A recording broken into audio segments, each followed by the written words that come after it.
Toggle pump lever between squeeze, neutral, and release, and open needle valve all the way counterclockwise to relieve any pressure in lines. Unthread and confirm lockdown bolts are not connected to bottom bar. Remove dust caps and clean hydraulic fittings.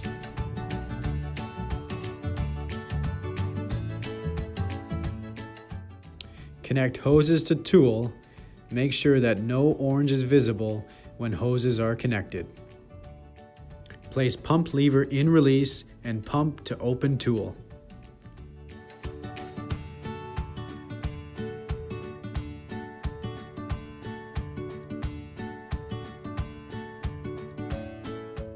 Remove static grounding spike from holder. Check for solid connection to the tool. Ensure the pipe is center in the tool, not on an angle or too far to one side. Rotate the gauge plates on each side to match the pipe's size and SDR. Move pump lever to squeeze and start pumping to close tool.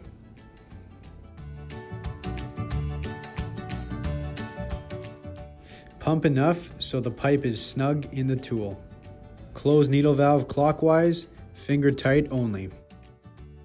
Continue to pump the tool closed, maintaining a correct squeeze rate of 2 inch per minute, or follow your company's standard operating procedures.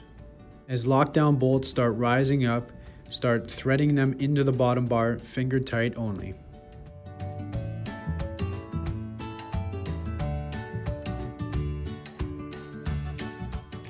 Unthread lockdown bolts from bottom bar and confirm they are not connected.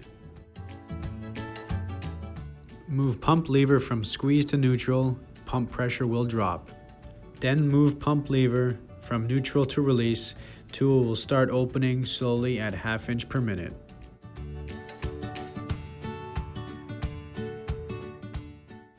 When tool no longer opens with pipe pressure, slowly open the needle valve all the way.